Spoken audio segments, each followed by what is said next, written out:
Capítulo 11. El mensaje del segundo ángel.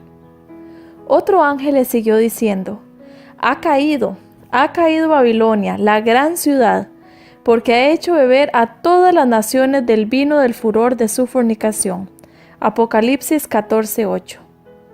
Entonces, enojado, el padre de familia dijo a su siervo: ve pronto por las plazas y las calles de la ciudad, y trae acá a los pobres, los mancos, los cojos y los ciegos.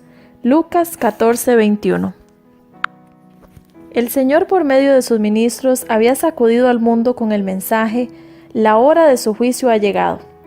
Un mensaje con el cual todas las personas que lo profesaban pudieran haberse unido si querían. Este fue el primer llamado a la cena de bodas.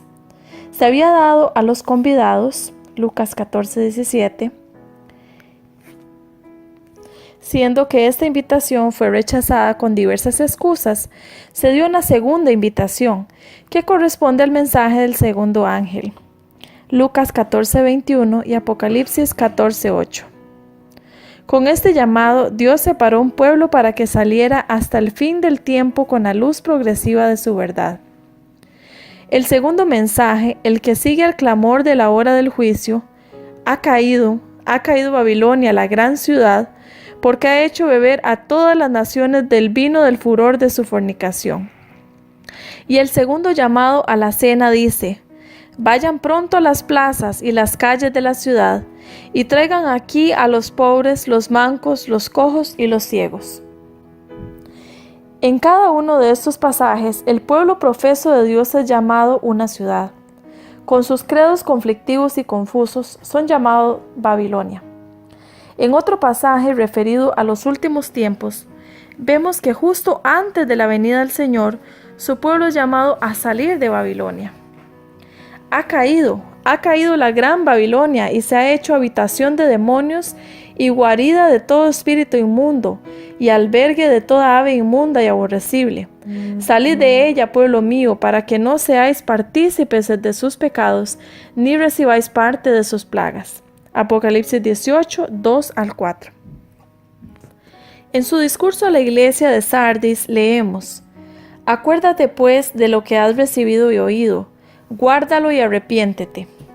Pues si no velas, vendré sobre ti como ladrón, y no sabrás a qué hora vendré sobre ti. Apocalipsis 3:3. La iglesia de Sardis parece haber salido de la Reforma, después del periodo oscuro de la obra de Jezabel, la iglesia apóstata. Se le dice a la iglesia de Sardis que había sido una iglesia viva, pero cuando oyó y rechazó la doctrina de la venida del Señor, se colocó donde sería tomada por sorpresa por ese evento, como por un ladrón en la noche. Así, dice el apóstol Pablo en 1 Tesalonicenses 5:1-5, será la condición de los que clamarán paz y seguridad, cuando la venida del Señor está cerca. Los que siguen la luz de la verdad son llamados hijos del día, y el Señor no vendrá sobre ellos como un ladrón. En su descripción profética de las 7 iglesias, vemos que a la caída de la iglesia de Sardis sigue la de Filadelfia, o como su nombre lo indica, del amor fraternal.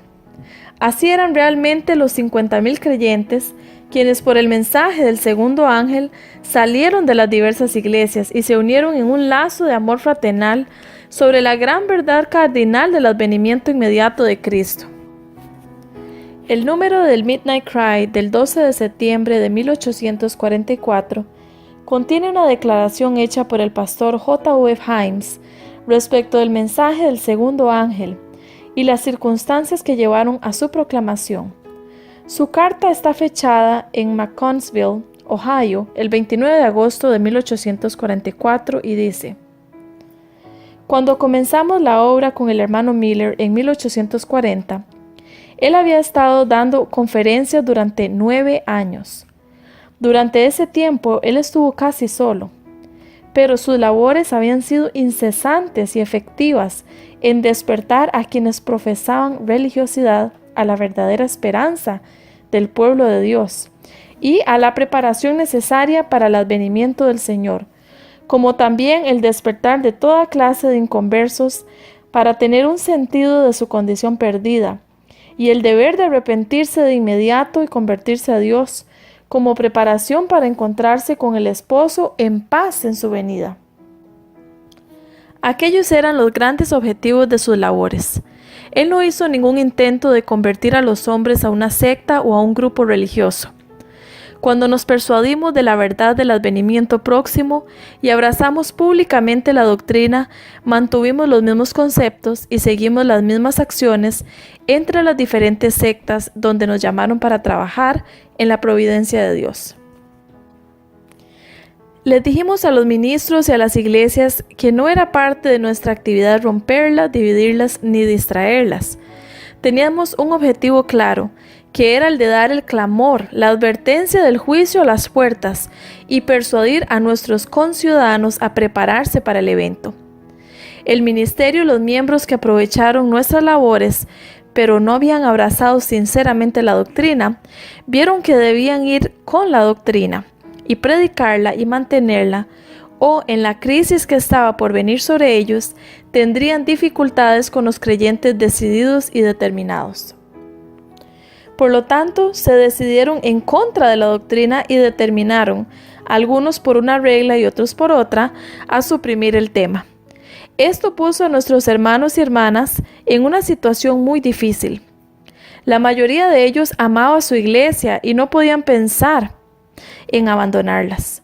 Pero cuando fueron ridiculizados, oprimidos y privados de diversas maneras de sus anteriores privilegios y disfrutes, y cuando el alimento a su tiempo sonaba en sus oídos de sábado en sábado, pronto se independizaron de sus grupos predilectos y se levantaron en la majestad de su fortaleza, se sacudieron el yugo y se levantaron para clamar: «Sal de ella, pueblo mío».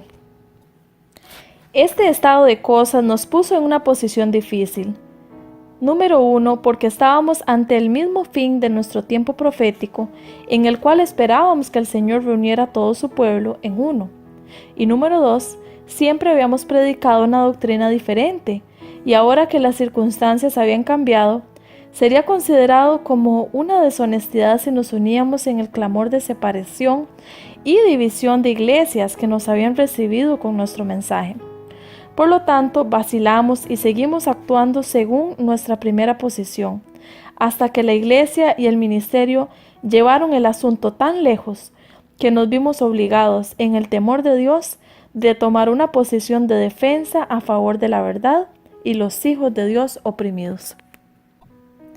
Y entrando Pablo en la sinagoga, habló con denuedo por espacio de 3 meses, discutiendo y persuadiendo acerca del reino de Dios.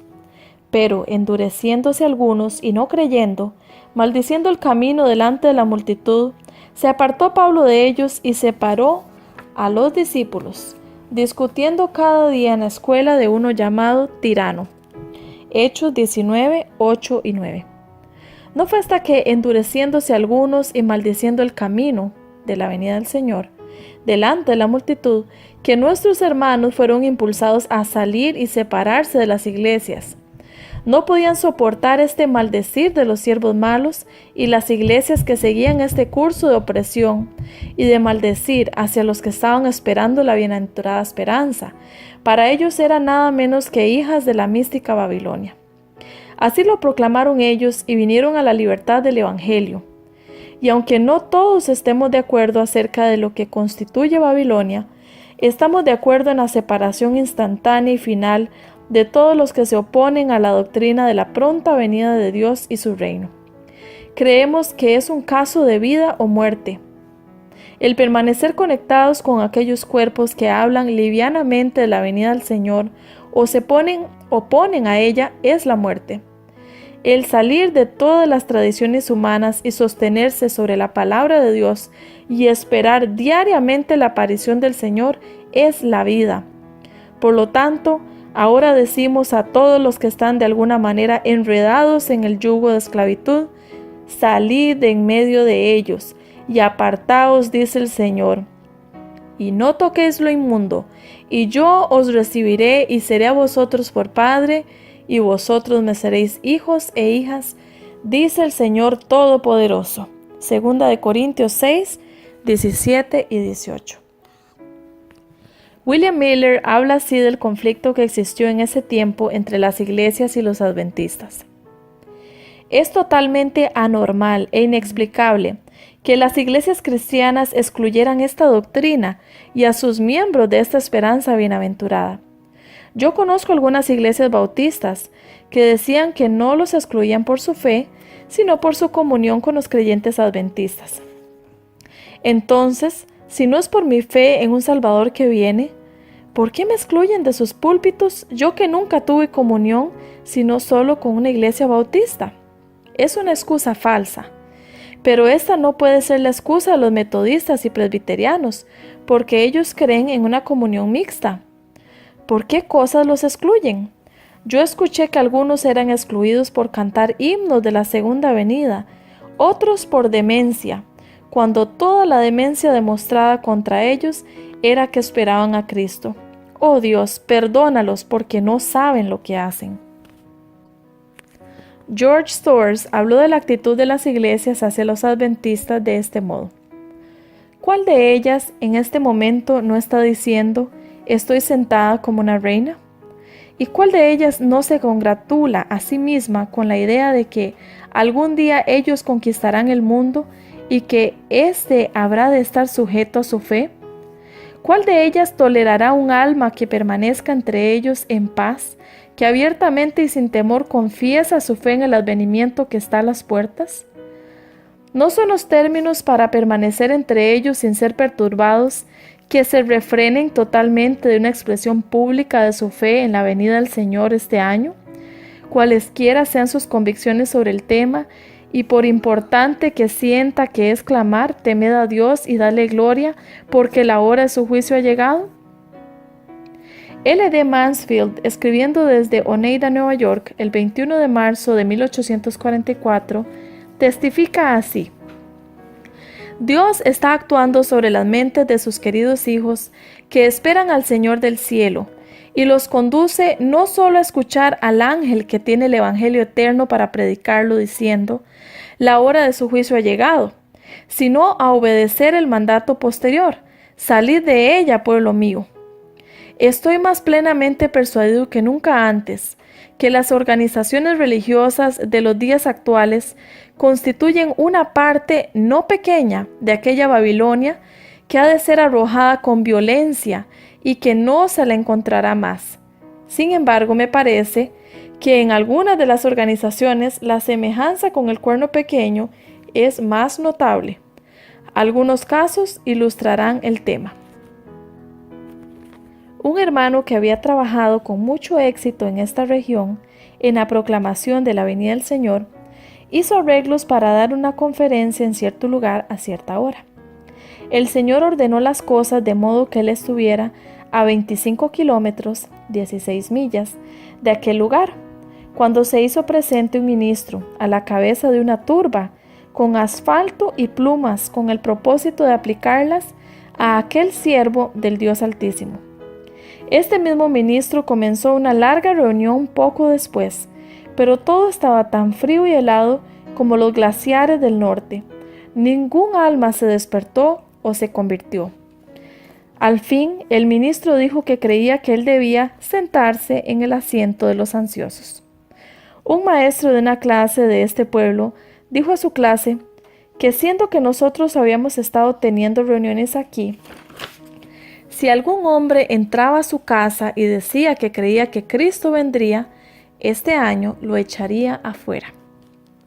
Aquí presentaremos un testimonio tomado de un discurso a la Conferencia Adventista de Creyentes reunida en Boston, Massachusetts, del 31 de mayo de 1844, y firmada por William Miller, Elon Galusha, N. Whiting, Apollos Hale y J. V. Himes. Ellos dicen: acerca de nuestro deber hacia las iglesias podemos decir algo. El peligro aquí, como en la mayoría de los otros casos, nos parece estar en los extremos. La primera forma del peligro es el de permitir que la autoridad de la iglesia con la que estamos asociados nos imponga silencio en este tema del deber. No tenemos dudas de que miles quedaron condenados ante Dios al ceder a las pretensiones no bíblicas de sus iglesias en este asunto. Estos, si hubieran sido decididos y fieles, ahora estarían en una condición mucho más segura y más útil, aunque pudieran también ser llamados a sufrir. La segunda forma de peligro es la de ceder a un espíritu de revancha contra las iglesias por causa de su injusticia hacia nosotros y por pelear una guerra indiscriminada contra todas las organizaciones similares. En cuanto al deber de los adventistas respecto de las iglesias con las cuales pueden estar asociados, si se nos llamara para hacerlo, no podríamos dar instrucciones que fueran de aplicación general.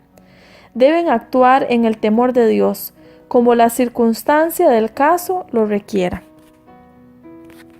Sin embargo, deberíamos ser decididos en cumplir nuestro deber, testificar por la verdad en todas las ocasiones apropiadas y correctas. Y si por realizar estas acciones ofendemos a las iglesias y ellas nos amenazan con la expulsión a menos que guardemos silencio, aunque si pudiéramos disolver nuestra relación con la iglesia en forma amigable, sería mejor.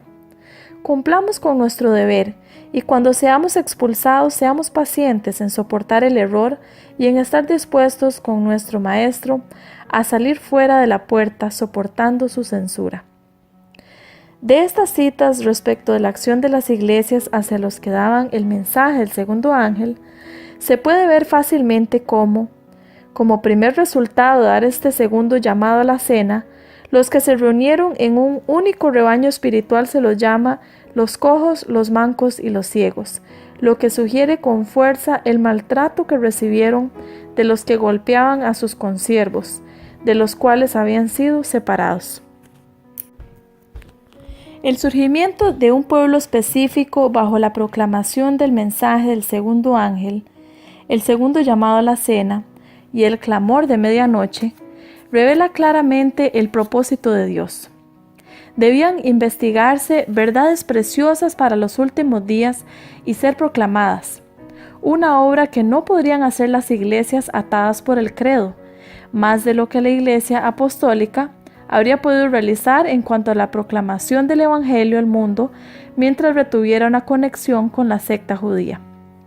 Dios demandó una separación allí, Hechos 13:46, y también demandó una separación de los creyentes en el advenimiento de los que procuraban mantenerlos en el círculo de sus credos.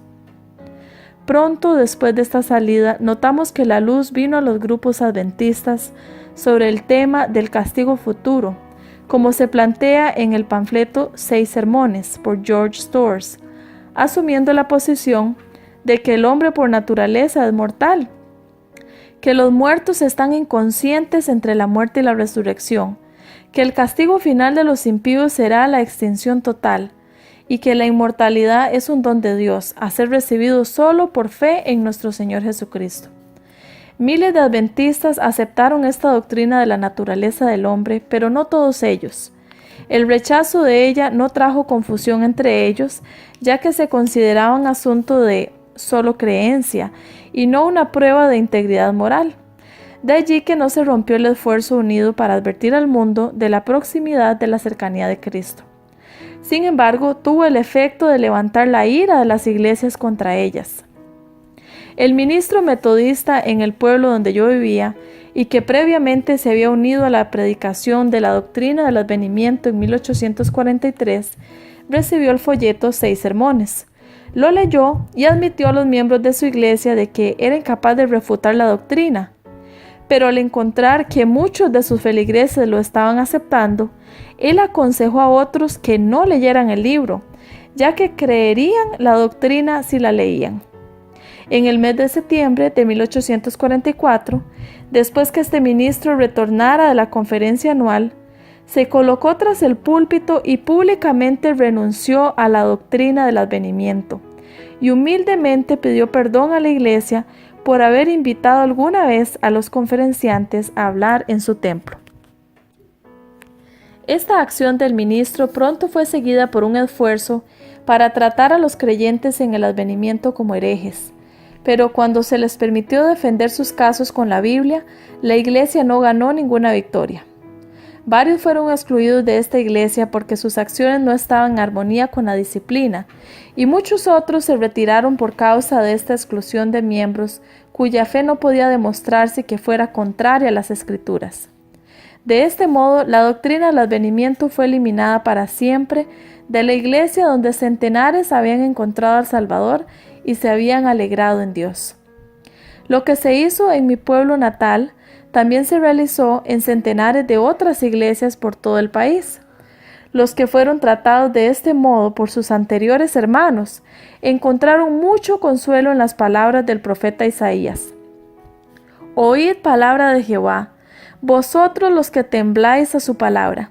Vuestros hermanos que os aborrecen y os echan fuera por causa de mi nombre dijeron, Jehová sea glorificado.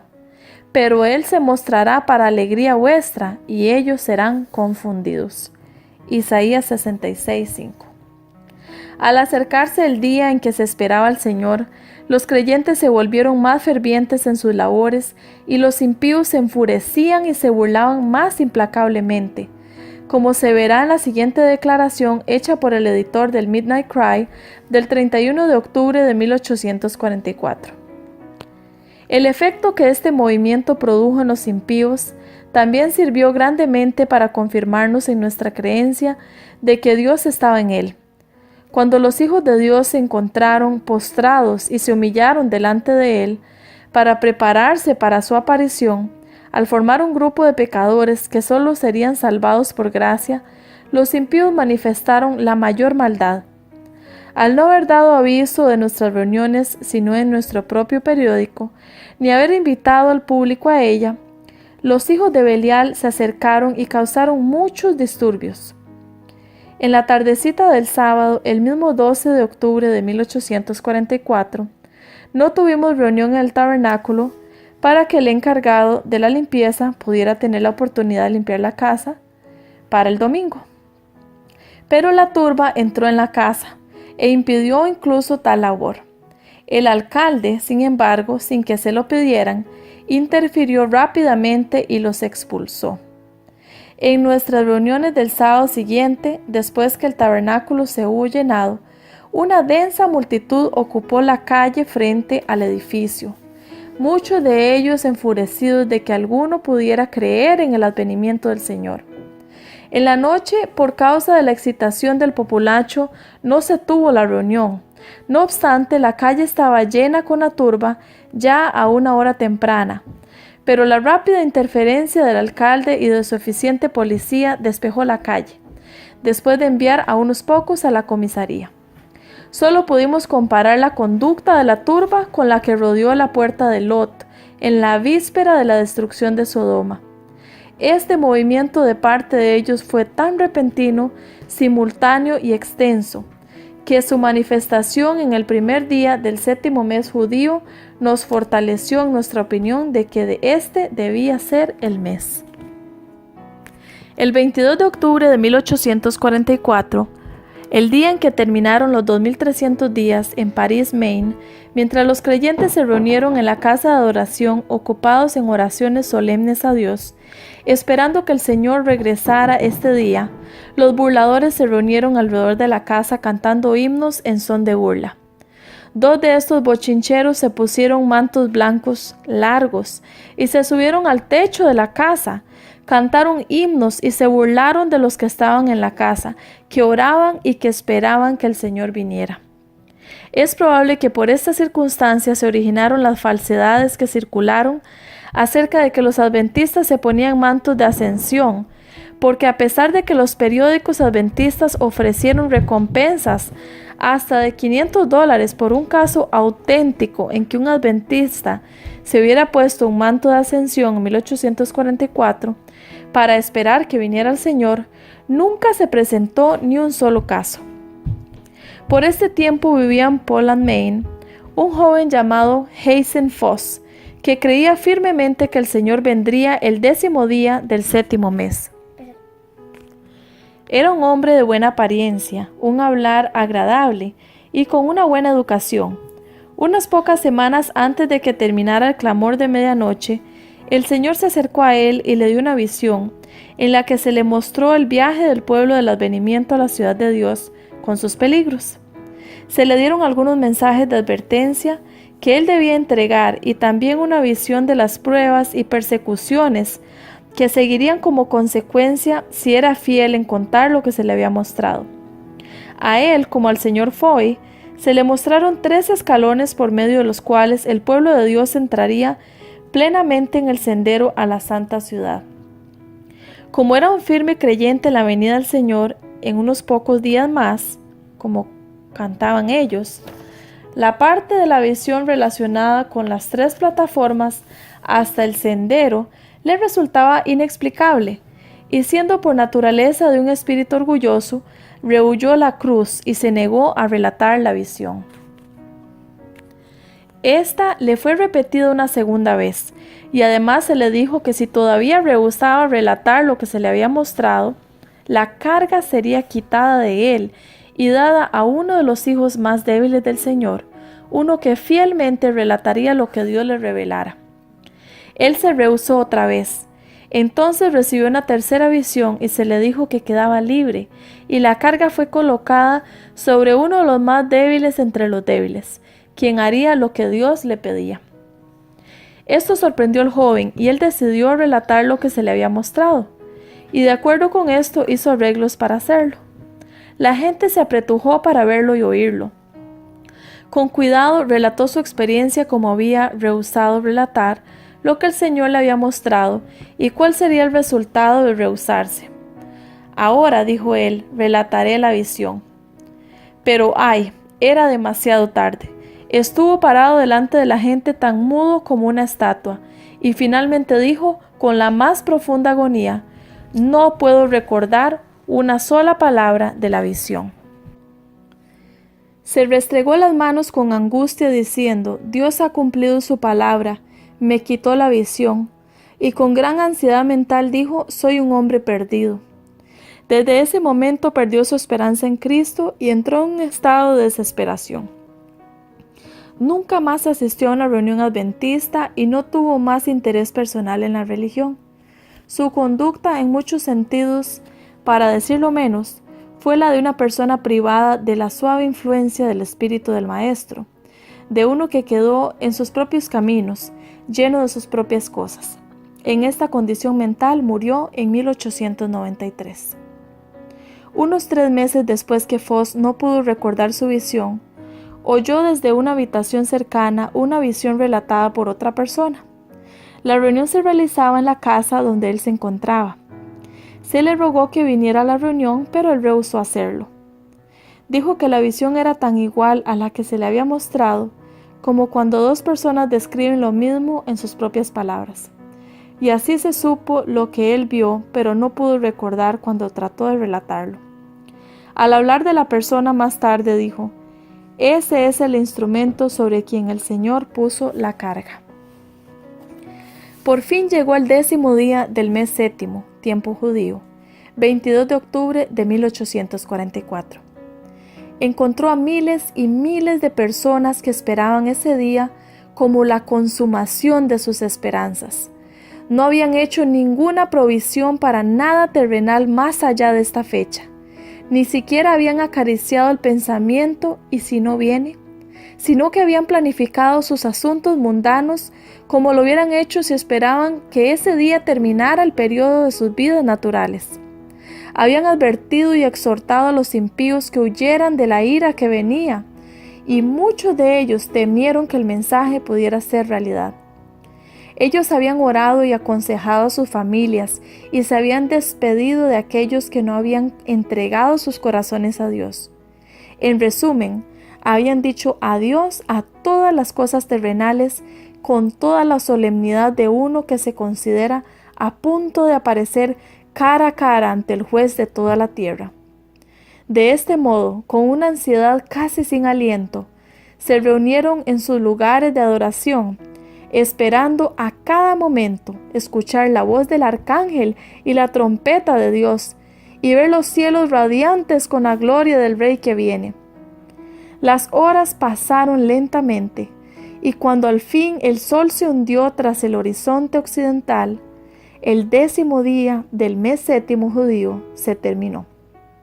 Las sombras de la noche una vez más esparcieron su lóbrego manto sobre el mundo, pero con la oscuridad vino un golpe de tristeza a los corazones de los creyentes en el advenimiento, de tal tipo que solo encuentra un paralelo en la tristeza de los discípulos de nuestro Señor, cuando solemnemente recorrieron el camino a casa en la noche que siguió a la crucifixión y sepultura de aquel que poco antes habían escoltado en triunfo al entrar en Jerusalén como su rey.